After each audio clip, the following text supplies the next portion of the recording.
My narcissistic sister tried to take me down, and our parents just laughed it off. Now everyone realizes how messed up she is. So here's the backstory. I'm smack in the middle of a pretty big family. I'm the second youngest out of 5 kids. My relationship with my sister, who I'll refer to as Sarah, has always been a bit rocky, largely because of our 5-year age difference. While many siblings grow closer despite such gaps, for Sarah and me, it just added to the tension. Growing up, I often felt like an annoying tag-along rather than a cherished younger sister. Sarah seemed to find my presence irritating, especially when I had any say in family decisions, like picking the movie on movie night. Fast forward to this year. I'm now 18, about to turn 19, and Sarah recently turned 24. The big news? Sarah got engaged. Her boyfriend, who we'll call Y, decided to propose in a pretty spectacular way during a family outing to the beach in early June. He went all out, setting up a scene with big white letters and rose petals on the sand, a real showstopper. Everyone was there. My parents, all the siblings, and me. When we arrived and Sarah saw the setup, she was ecstatic. She said yes, of course, and the atmosphere was filled with joy and celebration. Our littlest sibling, only 4 years old, didn't quite grasp the situation, but enjoyed the day regardless. But here's where the fairy tale ends and the drama begins. Post-proposal, Sarah seemed to transform overnight into a full-on bridezilla, and it seems my mom might have unwittingly encouraged her behavior. Since I'm her sister, Sarah automatically included me in the bridal party, which meant I got a front row seat to all the chaos that ensued. Here's a breakdown of the demands and plans that Sarah has laid out, turning her wedding preparations into a bit of a nightmare for those involved. 1. Bridesmaids' expenses. Dress. Each bridesmaid is expected to purchase their own dress. The cost? A whopping $300 for a blush pink dress that matches her color theme. Shoes and styling. On top of the dress, we need to buy specific blush pink shoes and pay for our own hair and makeup on the day, which isn't cheap. 2. Pre-wedding events. Bachelorette spa day. Sarah has planned a luxurious spa day that costs each bridesmaid $800. It's meant to be a day of relaxation, but the price tag is anything but relaxing. Bachelorette weekend in Toronto. For her bachelorette party, Sarah wants to fly out to Toronto and stay at the fancy Fairmont Hotel for a weekend. Just the hotel stay is estimated to cost around $1,000 per person. Dress fittings. We're required to attend multiple dress fittings, not just for ourselves, but primarily to support her. Each bridesmaid is also responsible for paying for their own dress alterations, which could add up to another $300. 3. Wedding planning involvement, cake and catering tastings. Sarah expects all bridesmaids to be present for selecting the wedding cake, the venue, and the catering, which includes paying $25 each just to participate in the tastings. 4. Wedding attendance costs. Reservation fee. All guests, including the bridal party, are asked to pay $150 to reserve their spots at the wedding. Gift expectations. Gifts must be either cash, a check, or an item strictly from her registry list. Sarah has even created a spreadsheet to track who gives what, and she's made it clear she will return any gifts that don't align with her specified wants. As you can imagine, all these demands have led to quite a bit of tension and frustration among family and friends. My mom tries to pass off Sarah's behavior as mere bride anxiety, but I see it as a continuation of her lifelong need to control every situation to the nth degree. She's planning a lavish winter wedding at a ski resort in December, which only adds to the complexity and expense of the event. Given all the drama and the outrageous demands, I thought it might be interesting to share updates as things progress. Who knows what bridezilla moments Sarah will have next? Thanks for reading, and stay tuned for more tales from the front line of this wedding saga. Edit. So my sister really took her wedding planning to an extreme level that kind of blew everyone's minds. In not such a good way. She's always been kind of bossy, but with her wedding, it's like she turned into the queen of control land.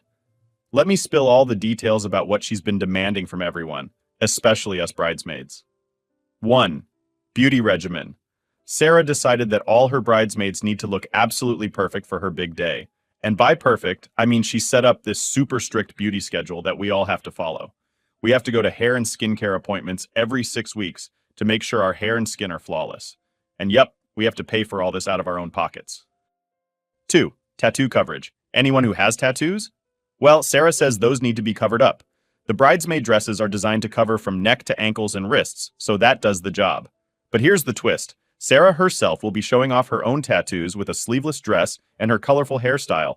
It's like she wants to make sure she's the only one who stands out. 3. Hair rules. If any of us have hair colors that aren't what Sarah considers natural, we have to change it. That means either dyeing our hair or, get this, wearing a wig. And of course, we have to pay for that too. 4. Dress sizes and body shaming. The dresses for the bridesmaids only come in sizes 0 to 10.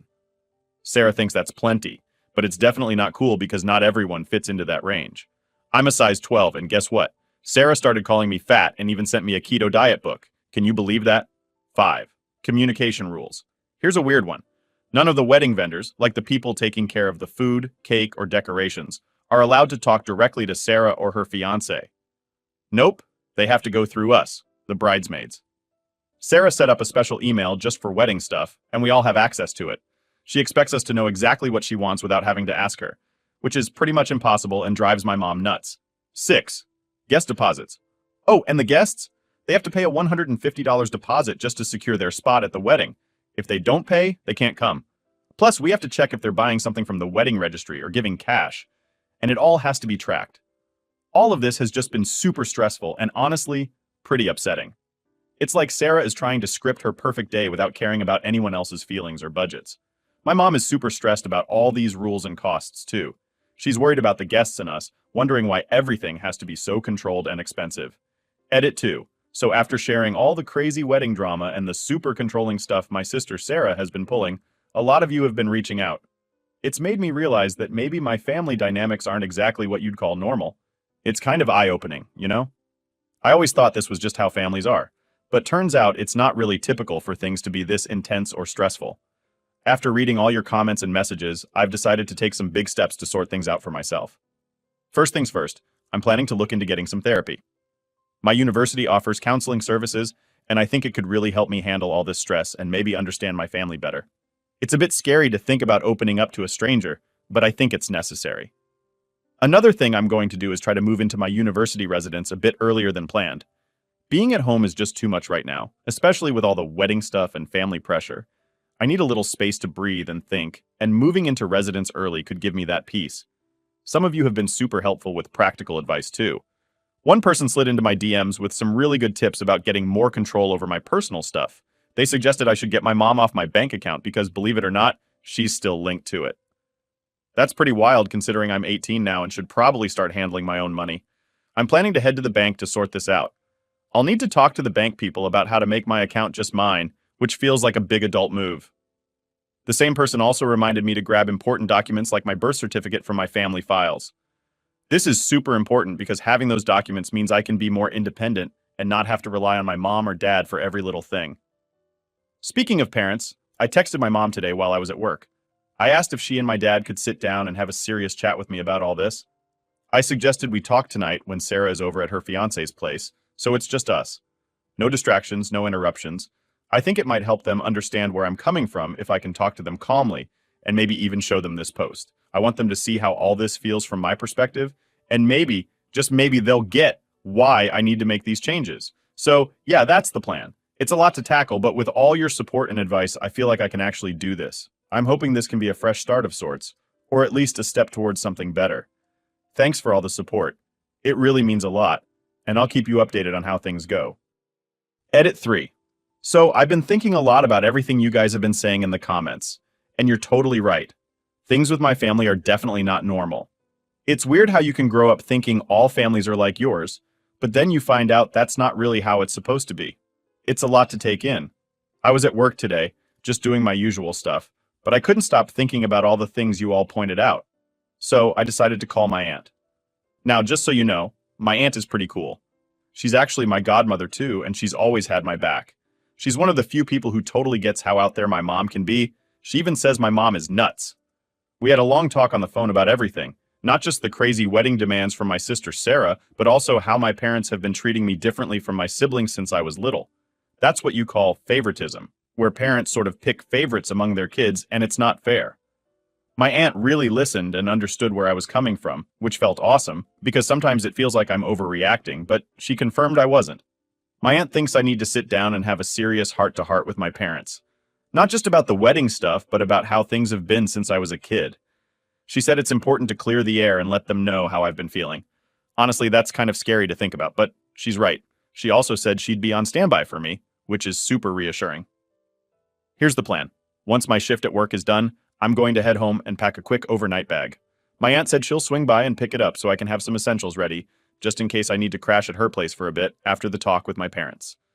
You never know how these conversations will go, and it's good to be prepared. Relevant comments before the update. Overall, she's going to have to accept that finances rule a lot of people's lives, and that if she's not going to come back down to earth, it's going to keep people from being able to participate like you hope. That's what I tried to tell her, but she won't listen.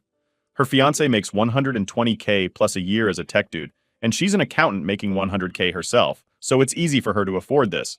Tell your mom and sister that you won't participate until someone pays all of your costs. Your mom should not try to keep the peace when your sister is a raging harpy. I hope her fiancé backs out. Okay, he won't. He loves her spice. He's a very calm man now, so they match really well. He's the only one who can calm her down. How does his family feel about the admission fee to his wedding? It's normal on his side of the family. They say it's normal in Italian families, but I just found out it isn't. This is insane. I completely agree with you. The problem for me is that I can't afford it without going into debt for my student loans. Interest on student loans right now is 26%, so I'm scared to be in debt. Tell your mom you don't have the sort of money being a bridesmaid for a sister will involve. Tell sis she is free to include you outside of the wedding party. You will probably find that you will lead the charge. She has 13 bridesmaids, 12 bridesmaids, 1 male, and it's to match the fraternity class of her fiancé. He had 13 people he became brothers with in his class. I don't know what it means, but it's special. So if I drop out, 2 of the guys would need to walk together. Let the opposite important comment by OP. I have talked to her. She says it's my job as her sister to save up. Mom and dad are paying for the wedding almost $100,000, so they can't give me the $2,000 for my expenses. I'm going to university in the fall, and my tuition is $17,000. Weird parental choices here. $100K for a wedding, but let a child pay their own tuition. Did your sister go to college? I'd be asking my parents to pay my college fees, etc., and telling them I don't want a $100,000 wedding equal to the kids. Also, if they can spring for $100,000, then what's another 2? AP tuition has always been ours to pay. Mom and dad saved money for everyone's wedding or honey. Update 1. So where to start? A week ago, I was all set to update you all on the situation with my sister and the crazy wedding demands. But life, as usual, threw a curveball. We had planned to sit down as a family and talk everything out. But just as we were about to get into it, my mom suddenly said she felt really sick and went to bed, super early, around 6 p.m. This wasn't like her, so it threw everyone off. Her feeling unwell lasted longer than just that night, which meant putting our big family discussion on hold. In the meantime, chaos ensued as we had to help my sister move into her fiancé's place. It was all-consuming and distracting. By the time we got her settled in and everything calmed down, it seemed like my parents had completely forgotten about our planned discussion. It just slipped their minds, pushed aside like it wasn't important. We finally circled back to our big talk 2 days ago. I needed a whole day afterward just to process everything we talked about because, honestly, it was a lot to take in. Here's the kicker. My dad didn't know half of what was going on. He was under the impression that he was just covering some of the wedding expenses, like my sister's dress and part of the honeymoon. But there was so much more he wasn't aware of. Let me back up a bit and explain the money situation, which is kind of at the heart of a lot of these issues. My parents set up accounts with $25K for each of us kids for when we turned 19 or started post-secondary education. It was meant to be our money to use as we saw fit.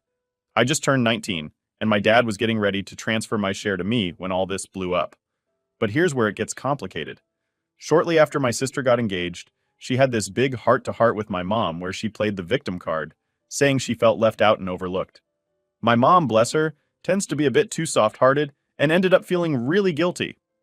This led to a decision that, unbeknownst to my dad, would stir up a lot of drama. Since my 2 older brothers are in the military and their major expenses like education and housing are covered, they hadn't touched their $25K. This left $50K just sitting there.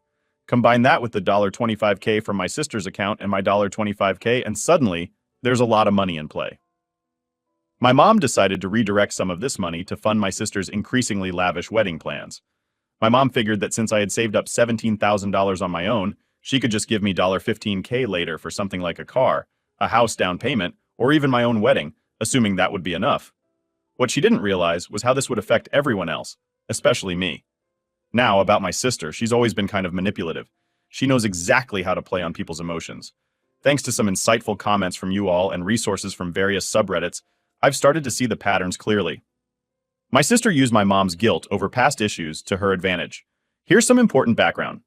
When I was born, my mom suffered from severe postpartum depression and had to be treated away from home for 4 months.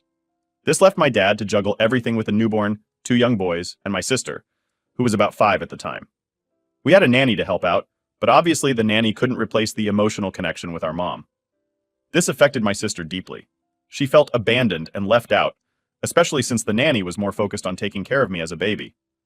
When my mom returned, instead of being angry with her, my sister directed all her bitterness and resentment towards me. I became the symbol of why she lost her mom's attention. It even escalated to her trying to smother me with a pillow once, though our family later laughed it off as her way of coping. This should have been a red flag, but everyone just saw it as a quirky family story.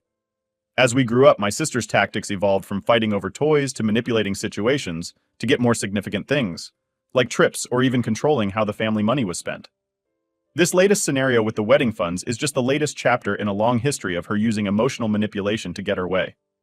Throughout all this, my dad has been my rock. He's been more like a best friend than just a dad. My relationship with my sister was okay for a few years when I was younger, but it soured again when my mom unexpectedly got pregnant with our youngest sister. This new pregnancy somehow reignited all my sister's old resentments and insecurities, and once again, I became the target of her anger. So that's the full story, as complex and messy as it is. Sharing this has been both tough and therapeutic. I'm still trying to figure out the best way to navigate all this family drama, but having a place to talk about it and getting your support means the world to me. I'll definitely keep updating as things develop. Thanks for sticking with me through this long update. Update 2. So now that the background information is complete, here's what happened. A day after my sister moved out, I asked my mom and dad to please finally have the conversation with me. Mom was feeling better, so we sat down and started talking. I told them how I felt, how much of a financial toll it would be on me, how it wasn't fair, etc. Well, Dad blew up. He didn't know about the $100,000 or the things the sisters were doing, etc. He didn't like the fact that Mom used a lot of your father, and I agreed to talk even though they had an I showed group chat screenshots. We worked through the wedding issue I don't have to attend and the $25 for me issue. Dad is signing it over early. When I was asked to go to my room for a bit because Dad and Mom wanted to talk. They settled the budget issue on their own. Dad then asked why I didn't feel comfortable talking to them earlier, so I showed them this post. My dad snapped. He immediately called my sister and told her to come here ASAP because he needed to talk to her and would not accept excuses. She said she would be here in 4 hours because she was with her fiancé and his parents. Dad pressed and she hung up and walked off. Dad told me to go to my room once again, but to leave my phone so they could go over the post and see the comments. I don't know exactly what happened, but Mom came to talk to me later. She then told me about the PPD, etc. I didn't know about it earlier. We solved our issues, and I finished by asking if my sister would go to therapy because Mom was convinced that the 4-month leave caused this stuff in her. She said she tried, but couldn't force it. I told her if her sister doesn't go, I'm going NC with her, and possibly LC with Mom. Dad then joined the conversation and assured me I would get my money and I wouldn't have to go to a wedding if I didn't want it. Since her sister is charging $150 per guest, she can pay for her grandson's wedding through that soon-to-be bill and his family aren't paying for HD. Apparently so, now they have to. Or his sister doesn't get to have her ski hill wedding. Speaking of the $150 fee, y'all were right. It was her sister who concocted the whole thing and told Mom it was an Italian thing. We talked to Sister Mill when she dropped her sister off. Sister Doesn't Drop a Mill was shocked that Sister had said that there is apparently a money dance, but there is no $150. So on to what happened when my sister came back. She came after 5 hours, and while Mill was there, she was sweet as pie. But when Mill left Olork the gates to hell, she demanded why Dad disturbed the peaceful evening and demanded he drive her back. Dad said he didn't care, and to sit down she refused, and they fought. Finally, she sat down after Dad started pulling out various tricks, including money or telling Mill about her true nature, which I guess her fiancé hasn't seen much of. I was excused from my room again. There was a lot of angry yelling back and forth, and a lot of manipulation from her sister, including threats of LC and C or not seeing possible grandkids in the future. She was trying to get Mom to go back to the original plan, the $100,000 plan, and Mom and Dad weren't budging. The fighting continued and stopped when my dad yelled, saying Mom isn't her punching bag and her PPD is not her fault, and if she was that angry about it to go to therapy. After that, I was called back down and we went over all the issues, starting with the veto book. My sister, trying to defend me, saying I was fat and lazy, but my dad defended me. Sister started to cry, and mom told dad to be a little softer, which he did. We finally discussed everything, and I felt like part of the family instead of like a punching bag. Sister eventually got an Uber and left because she was being attacked. We're going to wait until Christmas time when brothers are back in town so we can all discuss what we need as a family to go forward and be healthy, but it will most likely be therapy or cutting her out. Mom and dad are still figuring out the full budget issue with my sisters and lost. My parents told them that for such a wedding to happen, everyone would need to contribute in laws. Agreed that $100,000 for a wedding is insane. Last I heard, her sister will get her $15K for the wedding, which is basically $5K because of the $10K dress since it's already ordered. The other $10K is being held for something tangible. And then her in-laws are being generous and helping with $15K 10 to the wedding, 5 to the honeymoon. As for my schooling, Dad and I are going to the bank tomorrow, and we're going to pay the cancellation fee for the loan. I had to take out. The loan only officially starts when I start school, so thankfully the cancellation fee is very small. My dad is paying for the fee because he admits that I should have never had to take the loan out. My parents agreed that my first year of university, along with housing costs, would not come out of my budget $17K or $25K, so they would pay themselves. The full amount that they budgeted for. Me is going to be transferred into something called a TFSA for later in life. Well, Mom and I still have a somewhat rocky relationship, and my sister absolutely hates me. She blamed me for everything and said that I had caused irreparable damage to her relationship with her fiancé and in-laws. Because of this, she's been me from the wedding and from her life. I honestly don't care. I don't really see it as losing a sister. I see it as losing a bully. I made a promise to my mom and dad that I would never treat my younger sister like that. I'm going to be the role model she deserves, and I'm going to be her protector. Like my brothers and my father were for me, I think I covered everything that needs to be covered. But if you guys have any questions, feel free to ask. I'm very thankful for the subreddit for teaching me what a real family is about and for teaching me about boundaries and communication. I have an amazing life, you gorgeous humans. Updated relevant comments. One thing I want to bring up that seemed to be blown over. Your sister tried to murder you. That is a big deal. I hope that in therapy you take the time to talk about this. It's a huge deal. It's traumatic. And the fact that your parents used it as a funny excuse is not okay. It's awful. And I sincerely hope that you really force your mom to address why she allowed this behavior to happen. Why didn't she put her sister in therapy right then and there? It's important to get answers to these questions. And your sister owes you an apology. You may also want to consider making sure her fiancé knows about the money she demanded. He deserves to know what he is getting into. Opie. Mom and dad didn't make it a funny story at first. It was the sister mainly saying, "Oh, it was a joke. It was a joke." When we were older, of course, because my parents never left me alone with my older sister. Either they were in the room, or my eldest brother was beside me. It was only after I was 10, 11, and my sister and I started to have an okay relationship that the joke was made. I forgave her, and honestly thought it was a joke. I now know it wasn't, and she has hated me since day one. As for the therapy, I forgot to mention she did go from 7 to 10. Originally, it was just a doctor who spoke to her once a month from 4.5-ish to 6.5-ish.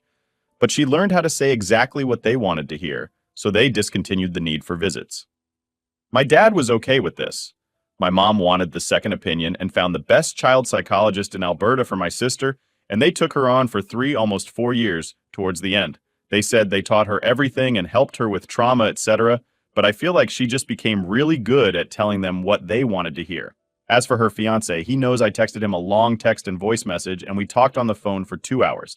At the end, he just kind of shrugged it off. In hindsight, I think he was in on it. He also displays some concerning traits.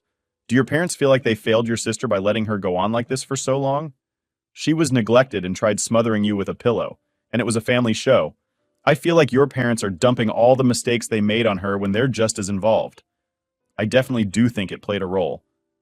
She showed signs of some concerning behavior as a toddler, pushing, biting, or purposely hurting my brothers or kids in daycare. But I think the thing that really broke her was not having a mom-dad to the boys. The nanny did me mainly, and her and my aunt handled the motherly things for her. But she's no replacement for mom. The problem is that while things did get better when I was 12, sister talked to me about why she hated me, how she thought I was taking up attention, etc. At 14, she started hating me again because little sister was in mom's belly. I do know that my sister went to therapy from ages 7, 10 because she had a grudge against mom, and when mom stepped in to protect her, Then 3 6-year-old me, my sister would take it out on the house mom, or would yell at the dog.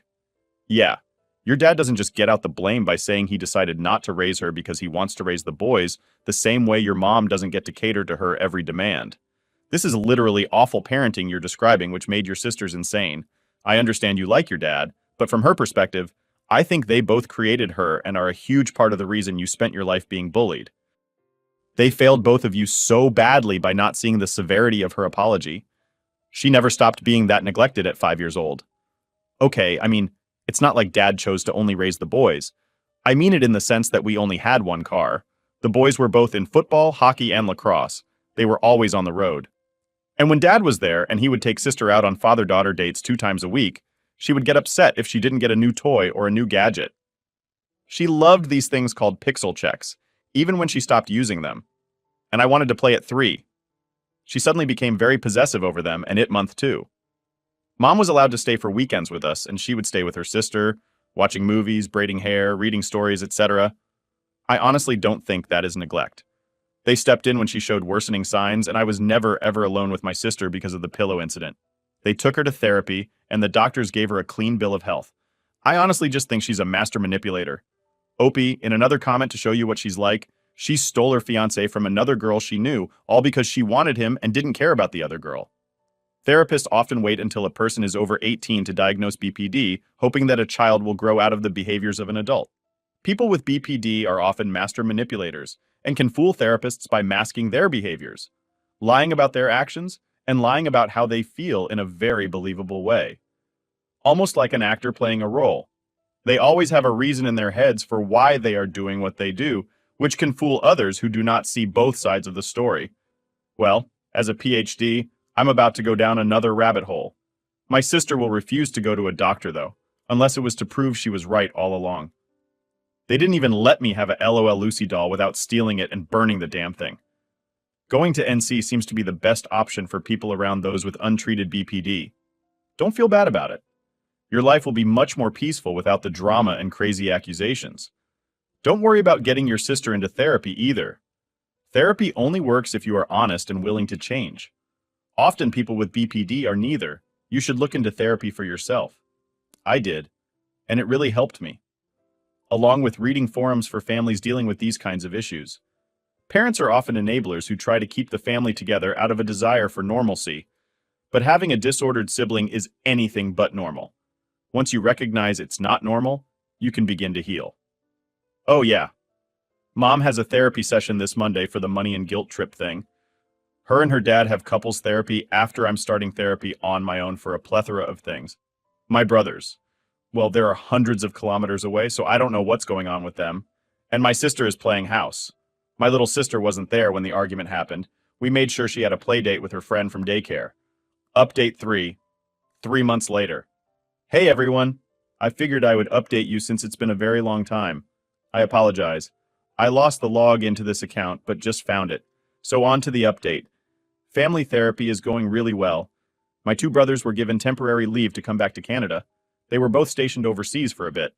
I believe they have to go back after this to help the process along. Our family is getting back on track, and my mom and I are closer than ever.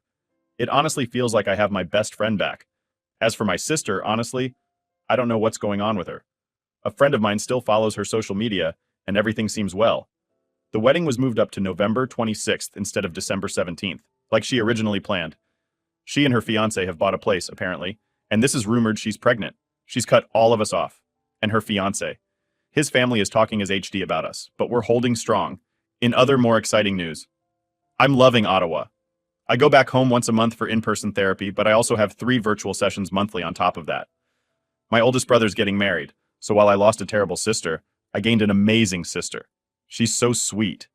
Texts me every couple of days, gets me Uber, and eats orders when I'm down despite being provinces away. She's so sweet. She asked if I would feel comfortable being her mom. She's an only child and her mom passed away, and I agree. So by this time next year, I'll have an official new sister. There's not a whole lot else to say. But I also have a boyfriend.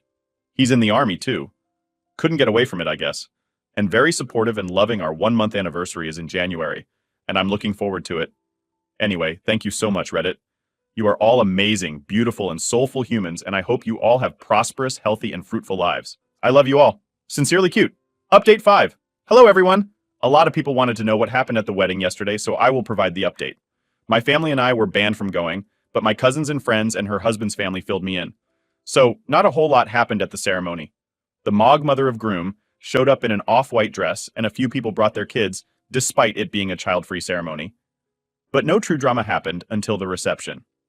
I somewhat feel bad for my sister because of this, but the MOG invited one of the groom's exes, I guess, to hope that it would break them up, but it didn't work. She tried to get between my sister and her now husband, but her husband and I give him props for this. Told her to leave. Honestly, all around it wasn't dramatic. They made it to the altar and are leaving for their honeymoon today or tomorrow.